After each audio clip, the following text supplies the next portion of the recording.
1 더하기 1은 얼마입니까? 너무 쉬워서 답하기도 거시기 하고 1 더하기 1이 얼마냐고 묻는 그 자체가 굉장히 좀 거시기 해요. 근데 1 더하기 1은 우리 모두는 2라고 대답합니다. 예. 그래서 1 더하기 1을 2라고 하지 않고 3이나 5나 또 10이라고 하면 사람들은 틀렸다고 얘기해요. 근데 조금 이제 생각이 있으신 분들은 아니야. 1 더하기 1은 2 맞는데 그래도 1 더하기 1은 또 다른 수가 될 수도 있어. 이렇게 좀 생각이 있으신 분들은 말씀을 하기도 합니다. 그런데 1 더하기 하나와 하나가 만나면 둘이 되는 거예요. 1 더하기 1은 2가 되는데 놀라운 것은 이 2가 어떻게 된다는 거예요? 하나가 된다는 거예요. 어제는 5월 21일이에요. 5월 21일은 무슨 날이냐면 부부의 날이에요. 왜 5월 21일을 부부의 날이라고 정했냐면 5월은 우리가 일반적으로 가정의 달이다 이렇게 하잖아요. 그래서 어버이날도 있고 어린이날도 있고 그래요. 또 스승의 날도 있고. 그런데 그래서 5월에다가 이제 이 날을 정하기는 했는데 왜 21일이냐? 부부는 두 사람이잖아요. 한 사람과 한 남자와 한 여자가 만나서 두 사람이 부부가 된다고 하는 것은 뭐냐면 둘인데 하나가 되는 거예요. 네. 그래서 이제 우리는 배우자를 향하여서 하나다라고 말하지 않고 뭐라고 말합니까? 내 반쪽 이렇게 얘기하는 거예요. 내 반쪽. 근데 중요한 것은 분명히 하나인데 하나가 되기가 쉽지가 않아요. 하나가 되면은 전혀 문제가 없는데 하나가 되지 못하고 둘이 되니까 자꾸만 어려움이 생기는 거예요. 하나님은 에덴 동산을 만드시고 그리고 아담을 만드시면서 아담이 홀로 있는 것을 이렇게 안타깝게 여기시며 하와를 만들어 주셨어요. 그래서 아담의 갈비뼈를 뽑아서 그것을 근거로 기초로 해서 하와를 만들어 주시면서 하나님께서 최초의 가정이라고 하는 공동체를 만드셨습니다. 가정이라고 하는 이 공동체는 하나님이 만드신 최초의 공동체예요. 사회를 구성하고 있는 많은 공동체가 있는데 그 공동체 중에서 가장 기초가 되는 공동체가 뭐예요? 가정입니다. 그래서 이 가정이라고 하는 공동체는 굉장히 중요한 공동체예요. 이 가정이라는 공동체가 어떠한 공동체가 되느냐에 따라서 그 사회의 미래가 결정이 되는 겁니다. 가정이라고 하는 공동체가 행복하고 기쁘면 사회는 행복하고 기쁠까요? 짜증스러울까요? 사회는 자연스럽게 행복하고 기쁩니다. 근데 이 가정이라는 공동체가 기쁘지 않고 짜증스럽고 화가 나고 이러면 고스란히 그것이 어디로 흘러가냐면 그 가정의 공동체로 그 가정의 구성원이 이렇게 소속되어 있는 공동체에 흘러가는 거예요. 그래서 가정이 기쁘면 직장도 기쁜데 가정이 불행하면 직장도 행복할까요? 가정은 불행해도 직장은 행복할까요? 아닙니다. 가정이 불행하면요, 직장도 불행해요. 가정이 불행하면 사업하는 것도 그냥 죽지 못해 하지. 가정은 그래도 나는 사업하면 신나, 기분 좋아. 그런 분들은 없어요. 예. 그래서 이 가정이라고 하는 공동체는 너무너무 중요한 공동체고, 이 가정이라고 하는 공동체는 우리가 살고 있는 이 사회를 정말로 신선하게 만들어주는 산소와 같은 공동체인 것입니다. 가정이라는 곳은 우리의 육신이 쉼을 얻을 수 있는 곳이고, 가정이라고 하는 곳은 우리의 정신과 심지어 우리의 영혼이 쉼을 얻을 수 있는 곳이에요. 그래서 가정 공동체가 중요한 겁니다. 그런데 그 가정 공동체를 이루는 구성원이 한 사람과 한 사람이 만나서 뭐가 돼요? 둘이가 되는 거예요. 근데 둘이 뭐가 돼야 돼요? 하나가 돼야 돼요. 그래서 두 사람이 하나가 되는 날, 두 사람이 되면 그는 부부라고 말하지 않습니다. 두 사람이 한 사람이 되는 날, 그날을 21일이잖아요. 그래서 21일을 부부의 날로 정한 거예요. 두 사람이 하나가 되는 날. 사실 나라에서는 이제 나라에서 정한 기념일인데 이 5월 21일만 부부의 날이 아니라 매월 21일은 부부의 날이 돼야 돼요. 그러나 매월 한 달에 한 번만 부부의 날이 되는 것이 아니라 부부의 날은 매일 부부의 날이 돼야 될 줄로 믿습니다. 아무도 아멘을 안 하시는군요. 네, 가정생활이 힘드시군요. 여러분, 매일매일 여러분의 가정이 기쁘고 행복해야 합니다. 그것은 하나님의 뜻이고 하나님께서 우리를 만드신 이유예요. 근데 왜 가정이 행복하지 않고 왜 즐겁지 않을까요? 그래도 정말로 다행스러운 거는요, 제가 우리 성도님들에게 집사님 행복하세요? 하고 여쭐 때가 있어요. 가끔 여쭙거든요. 그러면 아니요, 목사님 진짜 못 죽어 살아요. 미치겠어요. 그렇게 말씀하시는 분은 10분 중에 한 분? 나머지 분들은 다 행복해요. 좋아요. 감사해요. 그렇게 얘기하세요. 그래서 제가 목사인 제가 얼마나 기쁜지 몰라요. 목사인 제가 얼마나 감사하고 행복한지 몰라요. 왜요? 제가 여러분의 목사로서 하나님께서 저와 여러분을 만나게 하셨잖아요. 그리고 저는 여러분의 삶을 책임지도록 하나님께서 책임을 맡겨주셨거든요. 그래서 여러분이 행복하지 않으면 제가 너무 힘들어요. 여러분은 행복하지 않는다면 그냥 내 아내 탓이고 내 남편 탓이고 우리 자식 탓이고 우리 부모 탓이고 진짜 지겨워. 여러분은 그렇게 생각하실지 모르지만은 저는 절대로 뭐 여러분의 남편 탓입니다, 여러분의 아내 때문에 그런 거예요, 여러분의 자녀 때문에 불행한 거예요, 이렇게 말하지 않아요. 죄송해요, 제 탓이에요. 저 때문에 당신이 불행하시군요, 미안해요. 저는 이렇게 얘기합니다. 왜냐하면 저는 여러분의 목자이기 때문에 그래요. 여러분의 행복을 위해서 하나님께서 저를 여러분 가운데 세워주셨기 때문에 그래요. 또 여러분이 요즘 직장 생활이 너무 힘들어요, 또 가정의 경제 생활이 너무 힘들어요, 그럴 때마다 어떻게 경제 생활, 뭐 사업이 잘 안 됩니까? 뭐 직장이 어렵습니까? 또 일이 잘 안 됩니까? 그것보다 제 탓이에요. 저는 그렇게 생각해요. 그래서 그렇게 말씀하시고 하소연하는 분이 계시면 그분들을 위해서 더 힘써 기도합니다. 하나님, 재정의 문을 열어달라고. 재정의 문을 열어달라고 기도합니다. 건강의 문도 열어달라고 기도합니다. 근데 여러분, 이렇듯 하나님께서 우리에게 가정의 놀라운 뜻을 가지고 계시는데, 놀라운 것은 하나님이 만드신 최초의 가정, 에덴 동산의 가정에 불행이 찾아온 거예요. 무엇 때문에요? 죄 때문에. 아담이 하와가 하나님과 같이 되고자 하는 그 마음으로 인해서 뱀의 유혹에 빠져 넘어간 거예요. 근데 사실 뱀의 유혹이라기보다도 하와 자신이 하나님의 말씀을 거역하고자 하는 마음이 자꾸만 동하기 시작한 거죠. 뱀이 그렇게 딱 찬스를 줬을 뿐이에요.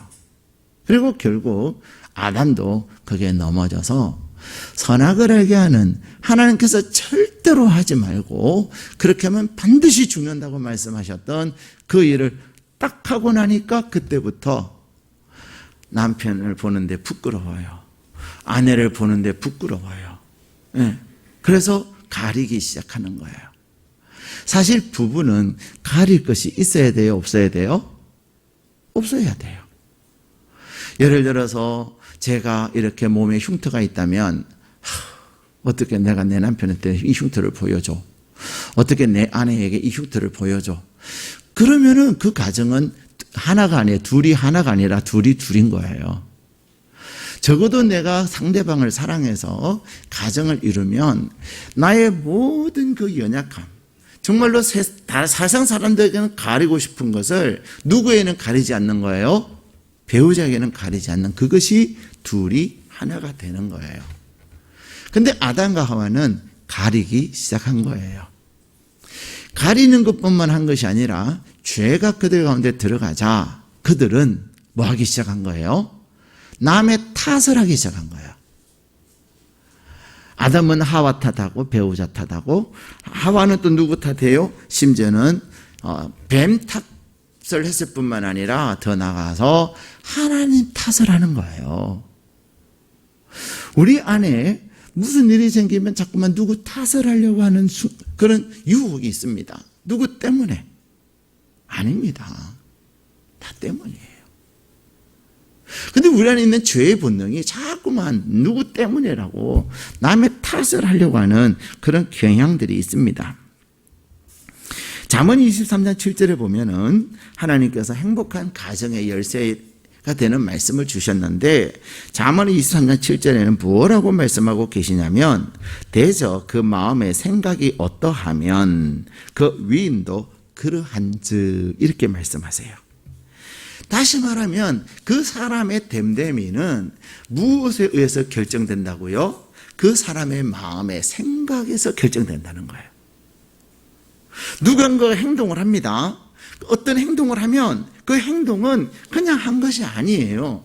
그 사람의 마음에 있는 것을 고스란히 밖으로 표출된 거예요.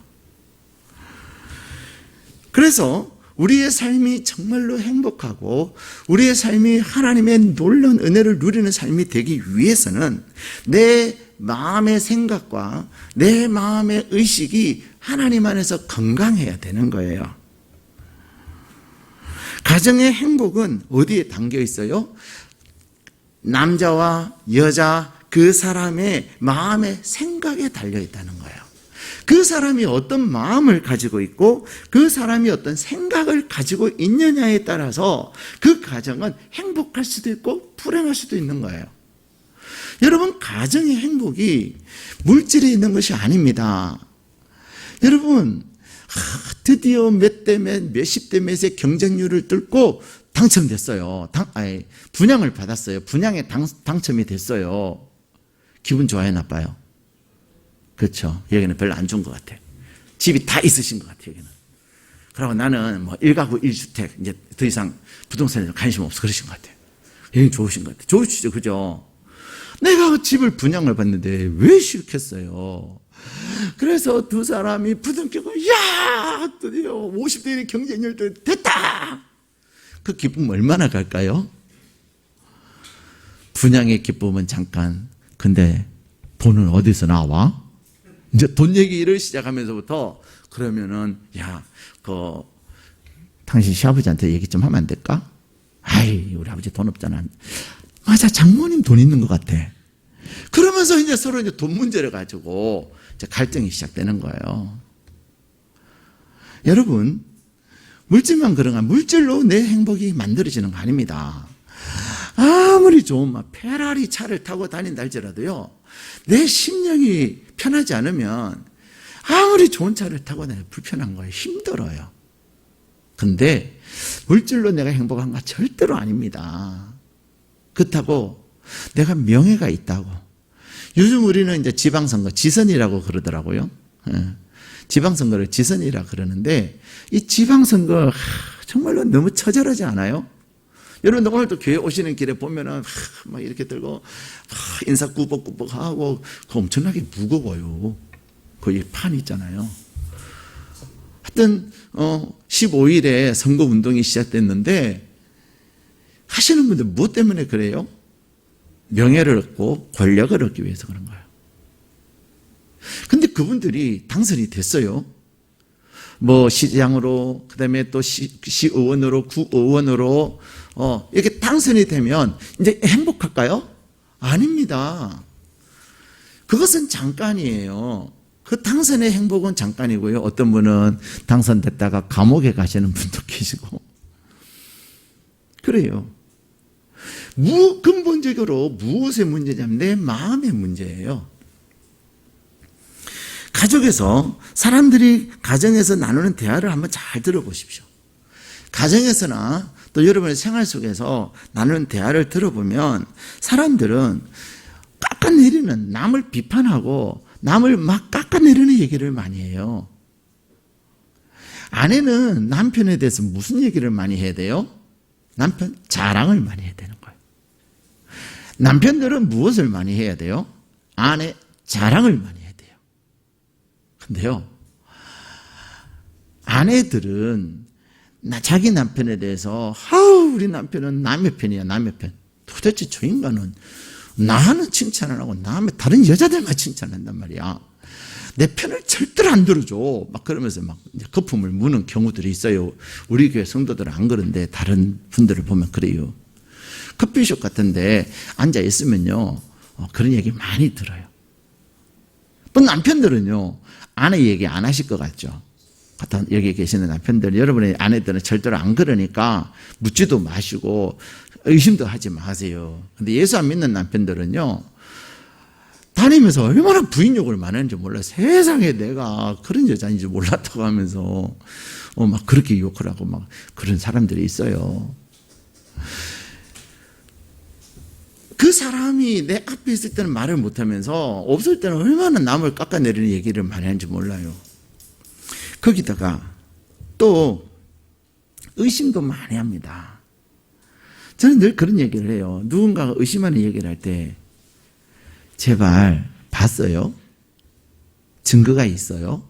제가 그런 얘기를 잘해요. 내가 보지 않았고 나에게 확실한 명확한 증거가 있지 않으면 그렇게 추측하지 말라고, 유치하지 말라고 그런 얘기를 합니다. 우리는 설령 그런 증거가 있고 설령 내가 직접 그것을 보았다 할지라도 우리는 뭐 해야 돼요? 덮어야 되는 거예요. 가려줘야 되는 거예요. 근데 많은 사람들은 의심을 얼마나 많이 하는지 몰라요. 의심을 하면서 소설을 써요. 소설. 없는 것을 있는 것처럼 말하는 경우들이 많다는 거죠. 근데 중요한 것은, 그러면서 사람들은 내 배우자는 도저히 나에게 애정 표현도 하지 않고 나에게 사랑하지도 않고 정말로 도대체 답답하다고. 밖에 나가서는 잘하는데 왜 집에서는 그렇게 하는지 모르겠다고. 그러면서 이렇게 불편함을 호소하는 경우들이 있습니다. 그런데 그런 불평함에 있어서 공통점이 있어요. 그게 뭐냐면요, 그 불평은, 배우자에 대한 불평은 나의 자아상과 직결되어 있다는 거예요. 내가 어떤 자아상을 가지고 있느냐에 따라서, 내 안에 어떤 그림이 그려져 있느냐에 따라서 나는 그것을 고스란히 표현한다는 거예요. 내 안에, 내 마음의 캔버스에 그려져 있는 그림대로 나는 말하고 나는 말하게 된다는 것입니다. 결국 건강한 가족 구성원들은 건강한 가정을 만들고, 건강한 가족의 구성원들은 그 건강함과 행복을 가지고 공동체로 흘려보내는 거예요. 건강한 가정을 가지고 있는 사람은, 그 사람이 있는 회사는 회사가 기뻐요. 건강한 사람이 있는, 행복을 누리는 사람이 있는 공동체는 그 공동체가 기쁜 거예요. 그런데 그 마음이 행복하지 못하고 가정이 행복하지 못한 사람들은 그가 속해 있는 공동체에 가도 회사에 가도 그냥 짜증스러운 거예요. 힘든 거예요. 왜요? 가정이라고 하는 공동체가 그렇게 중요하기 때문에 그렇습니다. 그런데 사람들이 마음의 캔버스가 그렇게 불평스럽고 그렇게 힘든 이유는 뭐예요? 그것은 바로 내 자신에게 문제가 있는 거예요. 여러분들은 여러분을 좋아하세요? 유명한 작가인 마크 트웨인이라고 하는 사람은 그런 얘기를 합니다. 인간은 자기 자신에 대한 긍정이 없이는 결코 인생을 편안하게 살 수 없다. 자기 자신에 대한 긍정. 여러분 자신에 대해서 여러분이 얼마나 긍정하느냐에 따라서 여러분이 행복하고 편안하게 살 수 있다는 거예요. 제가 이렇게 이제 교육을 하고 이러면서 이렇게 평가를 하게 하거든요. 그래서 1번부터 5번, 1번부터 10번 이래가지고 이렇게 해보라 그러면 어떤 분은 그냥 그저 9번, 10번에서 왔다 갔다 하시는 분이 계세요. 근데 어떤 분은요, 절대로 5를 넘어가지 않아요. 자기 자신에 대해서. 근데 신기한 거는 자기 자신에 대해서 5를 넘어가지 않는 사람은요, 10점 만점에 다른 사람을 평가할 때는 막 9점, 10점 하겠어요? 5를 넘어가지 않겠어요? 동일하게 다른 사람에 대해서도 5를 넘기지 않더라는 거예요. 다시 말하면 내 자신이 내가 풍성함을 누린 만큼 다른 사람에 대해서도 풍성함을 누리게 한다는 사실입니다. 우리는 나 자신을 돌아보면서 나도 어떻게 할 수 없어. 정말 내가 나가 싫어. 나도 내가 좋아하지 못하는데 어떻게 다른 사람이 나를 좋아해? 이러면서 몸부림치면서 고민하는 사람들이 있습니다. 왜 그럴까요? 근데 재밌는 것은요, 다른 사람들은 그 사람을 보면 부러워해요. 야, 정말로 부럽다. 너는 내가 가지지 못한 것을 가졌네. 좋겠다. 이러는데, 야, 살아봐. 야, 네가 내가 돼봐. 진짜 행복한가? 이렇게 얘기한다는 거죠. 물론 남의 집 잔디가 더 푸르게 보인다는 얘기가 있어요. 네. 남의 떡이 더 커 보이기도 해요. 근데 내가 어떠한 마음을 가지고 있느냐에 따라서 남들이 부러워할 때, 그렇지, 사실 나는 이런 은혜를, 이런 것을 누릴 자격이 없는데 진짜 하나님의 은혜야. 이렇게 얘기하는 사람이 있는가 하면 살아봐. 네가 내가 돼봐. 네 내처럼 하루만 살아봐라. 이렇게 얘기하는 사람이 있다는 거죠. 왜 그래요?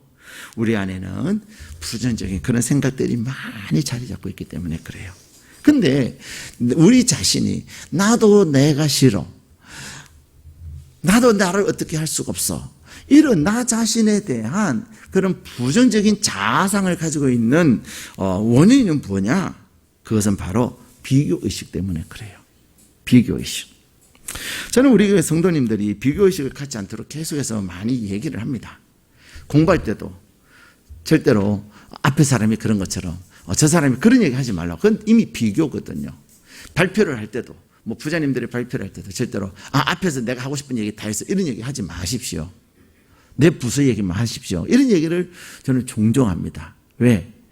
비교하는 순간 내가 비참해져요. 같은 비자잖아요. 비교, 비참. 근데 부정적인 생각을 가지고 있는 사람들, 그런 분들은요, 끊임없이 비교를 합니다. 근데 그 비교하면서 저 사람이 저러네, 나는 더 좋네. 야, 저 사람 저러네, 나는 더 잘하네. 이러면 좋은데 비교의식을 가지고 있는 사람들의 많은 부분들이 비교하면서 스스로 무너지는 거예요. 비교하면서 자기의 자아상을 망치고, 비교하면서 자기 자신을 혐오하고, 또 비교하면서 자꾸만 절망하는 거예요. 사람들은 제일 먼저 뭐를 많이 비교할까요? 외모를 많이 비교합니다. 외모. 사람들이 제일 먼저 보는 게 뭐예요? 외모잖아요. 그래서 첫인상이 중요하다. 이렇게 얘기해요. 저 사람은 잘생겼는데 왜 나는 못생겼을까? 어떤 분이 저한테 그래요. 목사님, 눈썹 이렇게, 속눈썹은 진짜 예쁜데요. 목사님, 짝눈이에요, 짝눈. 이래요. 여러분, 제가 짝눈인가 아세요? 여러분, 관심이 없으니까 잘 모르시죠? 또 제 눈을 보십니까? 그렇죠? 제 마음을 보시니까. 근데 저는 한쪽 눈은 쌍꺼풀이 있고 한쪽 눈은 쌍꺼풀이 없어요. 그래서 짝눈이에요. 어떤 분이 저한테 그래요. 목사님, 쌍꺼풀 수술하면 진짜 더 잘생겨졌을 것 같아요. 그래요. 어떤 분은 또 그래요. 목사님 잘생겼는데 그 검버섯 있는 거 아세요? 어메, 어떻게 검버섯이 그냥 계란만 하대요? 실제로 계란 한 메추리 알 정도 되지만 메추리 알보다 조금 작아요. 근데 어쨌든 사람들이 그렇게 얘기해요. 그러면서 검버섯 빼세요. 그다음에 속눈썹 하세요. 심지어는 문신하세요. 예, 이거 뭐죠? 눈썹에 문신하세요. 그래요. 제가 문신을 한다고 제 모습을 보면서 이제 한성 진짜 잘생겼네. 쌍꺼풀 수술해가지고 쌍꺼풀이 두 개 눈이 커져 보이고 그러면은 이렇게 할까요? 아닙니다. 예. 어떤 분이 그러더라고요. 점 빼러 갔더니 나는 점 하나 있는 줄 알았더니 그 피부과 의사 선생님이나 성형외과 의사님이요. 아니 점이 50개 있는 거 아세요? 다 뽑아서 완전히 얼굴에 다다다닥 붙였다는 거 아니겠습니까? 사랑하는 여러분, 어떤 분이 이제 TV에서 한 리포터가 부인에게 이렇게 물어요. 대개 남편이 어떤 말 할 때 가장 싫으세요? 라고 물었거든요. 그랬더니 그 부인이 이렇게 대답해요. 우리 남편은 항상 자기를 그 TV에 나오는 배우와 탤런트와 비교를 해요. 그러면서 비와 자기를 비교하면서 내가 왜 이렇게 못생겼냐 그런다는 거예요. 텔레비 볼 때마다 또 뭐 다른 BTS에 누가 나오면 야 쟤는 저렇게 잘생겼 나는 왜 이리 못생겼는가. 그 소리가 제일 듣기 싫대요. 여러분은 여러분 남편이 하는 제일 듣기 싫은 말, 여러분은 여러분의 아내가 하는 제일 듣기 싫은 말이 뭐예요? 사람들은요 외모를 가지고 자꾸만 자기를 그렇게 평가하는 거예요. 근데 여러분은 걸작품인가 아세요? 전부 다 실패작이시군요. 대답이 없네요. 여러분은 하나님이 여러분을 창조하셨어요. 하나님이 여러분을 창조하신 하나님의 최고의 걸작품이세요. 작품이라고 하는 것은 그 만드는 사람의 그 모든 혼이 들어가 있는 거예요. 모든 정신이 들어가 있는 거예요. 그래서 그 작품 하나하나는 그 작가에게 있어서는 그 예술가에게 있어서는 너무나도 소중한 거예요. 그 작품을 하나하나 보면은 사람들은 이것은 이렇고 저는 저렇고 평가를 하려는지 몰라도 그 작가에게 있어서는 그 예술가에게 있어서는 남들이 뭐라고 평가하든 나에게 그 작가에게서는 가장 소중하고 가장 귀한 거예요. 그리고 그 목적을 가지고 또 있는 거예요. 하나님은 저와 여러분을 창조하시면서 여러분을 정말로 아름답게, 하나님은 정말로 여러분을 최고의 걸작품으로 만드신 거예요. 우리는 외모만 그런 것이 아닙니다. 우리는 또 무엇을 비교하죠? 능력을 비교해요. 그래서 사람들은 당신은 왜 그래요? 왜 이렇게 능력이 없어요? 도대체 이것을 한 거라고 해요? 이러면서 능력에 대한 이야기를 하면서 비교를 당합니다. 근데 그 비교를 당하는 순간 우리는 절망하고 낙심하고 또 의욕을 상실하게 되는 거예요. 그래서 저는 얘기할 때 비교를 나도 모르게 하는 순간이 있을 수도 있겠지만 비교를 안 하려고 부단히 노력합니다. 정신을 바짝 차리고 누구처럼 이런 얘기를 안 해요. 저도 모르게 할 수도 있겠죠. 근데 저는 의식적으로 안 하려고 굉장히 노력합니다. 왜? 내가 비교당할 때 내가 비참하거든요. 내가 비교당할 때 내가 비참하듯이 다른 사람을 비교하면 그분도 비참한 거예요. 그냥 그분 자신으로 평가하는 거고 또 그분에 대해서도 우리가 그런 얘기 하잖아요. 3가지 칭찬하고 1가지를 잘못한 것을 이야기하라. 예? 그래야 이렇게 충격이 덜하니까. 근데 우리가 살아가면서 비교를 많이 하는데 그 비교 의식의 원인이 뭐냐면 바로 열등감이에요. 이 열등감이라고 하는 것은 결핍에서부터 오는 겁니다. 이 열등감은 3가지 원인에서부터 오는데요. 첫 번째는 중요한 타인 때문에, 내 인생의 중요한 타인. 중요한 타인 이런 얘기는 굉장히 심리학적이고 사회학적인 용어인데 중요한 타인 이 말은 무슨 말이냐면 여러분의 삶에서 가장 중요한 타인이 누구냐면요. 여러분의 부모예요. 여러분이 여러분의 부모에게 칭찬을 받았는가 책망을 받았는가 그것에 따라서 여러분의 자존감과 여러분 자신의 정신이 달라지는 거예요. 근데 많은 사람들이 그 자신의 열등감의 근원을 부모에게서 찾습니다. 왜? 부모가 너는 왜 그리 바보 같으냐? 너는 왜 그리 멍텅구리 같으냐? 심지어는 뭐라고 얘기해요? 병신아. 그리고 심지어는요, 어떤 부모는요, 이렇게 폭언을 하면서 유혹도 한대요. 그런 이야기를 들은 사람은 나도 모르는 사이에 상대방에 대해서도 그렇게 얘기하더라는 거예요. 부모에게서 미친놈 이런 얘기를 들으면요, 그것이 완전히 머리 안에서 딱 고정이 돼가지고 그 사람 또한 다른 사람이 얘기할 때 뭐라고 잘 말할까요? 미친놈 이러는 거죠. 내 인생의 가장 중요한 타인 부모예요. 그다음에 두 번째 내 인생의 중요한 타인이 누굴까요? 형제예요. 형제들이 또 나에게 뭐라고 얘기하냐는 나에게 굉장히 영향을 많이 미칩니다. 세 번째 나에게 중요한 타인이 누구냐면 선생님이에요.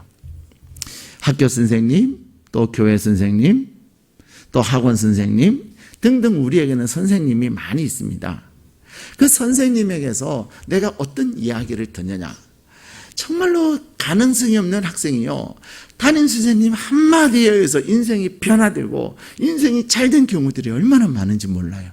선생님이 한마디, 야 아니야 너는 정말로 잘생겼다니까, 너는 할 수 있다니까, 그 한마디를 가슴에 품고 일생을 살면서 행복하게 살았던 사람들이 얼마나 많은지 아십니까?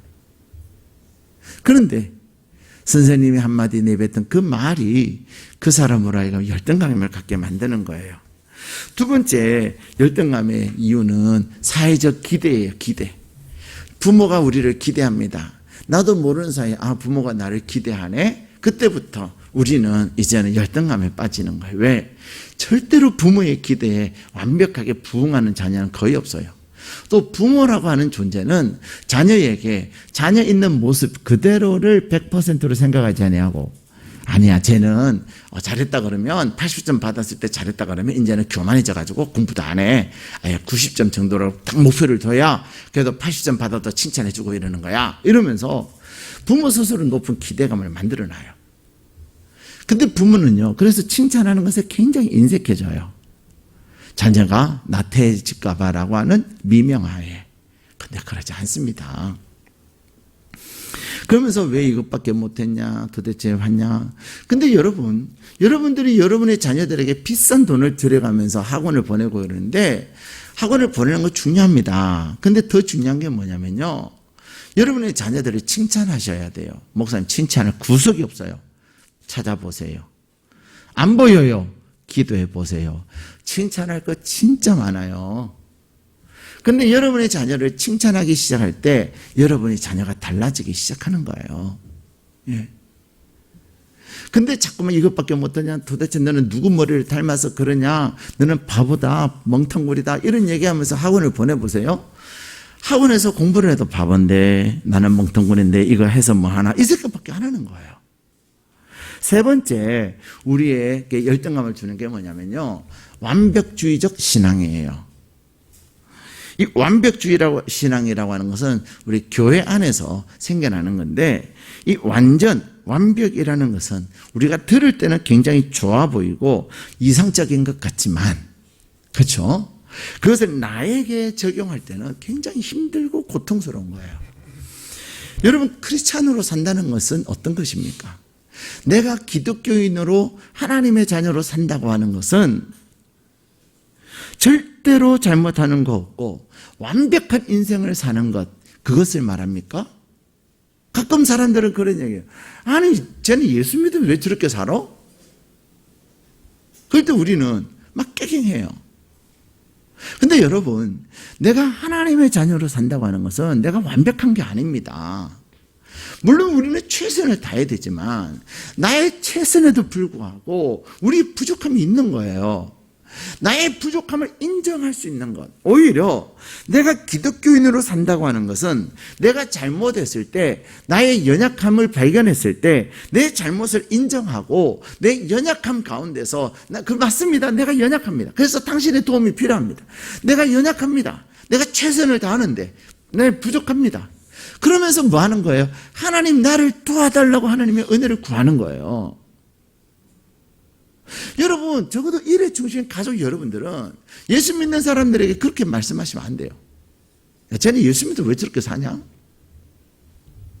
그래도 그 사람이요, 예수 믿어서 저만큼 사는 거예요. 만약에 저 사람이 예수 안 믿었으면요, 예, 저것보다도 못 사는 거예요. 아니, 저거는 예수를 믿으면서 어떻게 이렇게 성질을 못 버려? 그래서 예수 믿으니까 저만큼 성질 다스리려고 하는데 안 되는 거예요. 자기는 노력해요. 무슨 이해가 되세요? 네. 근데 우리는 이 완벽주의적 신앙관 때문에 자꾸만 열등감이 느껴지는 거예요. 근데 이러한 열등감, 부정적 자아상을 가지고 있을 때 우리의 삶에 어떤 결과가 오냐면, 첫 번째는 인간관계가 자꾸만 굴절이 돼요. 인간관계가 자꾸만 흐트러지는 거예요. 자꾸만 남 비교하지요. 나는 못한다고 잠수 타지요. 두 번째는요, 삶의 순수한 동기가 파괴가 되는 거예요. 우리는 순수한 동기를 가지고 뭔가를 해요. 근데 내 안에 있는 비교하는 거, 그래서 남이 나를 어떻게 생각할까 하는 그런 생각이 결국은 다른 사람의 마음에 들게 행동하고 또 다른 사람들에게 잘 보이기 위해서 행동하는 경우가 많아요. 나를 포장하는 거죠. 삶을 열심히 살려고 하는 그런 깊은 동기가 이제는 자꾸만 결여되어져 가는 거예요. 세 번째는요, 우리가 이렇게 비교하고 열등감을 갖다 보면 우리는 육체적, 정신적 질병을 갖게 되는 겁니다. 그래서 무서운 거예요. 열등감이 더 심해지고 열등감이 더 깊어지면 나도 모르는 사이에 정신적으로 힘들어져요. 더 힘들어지면 이것을 뭐라고 우리는 말하는 노이로제 증세를 보인다. 이렇게 얘기해요.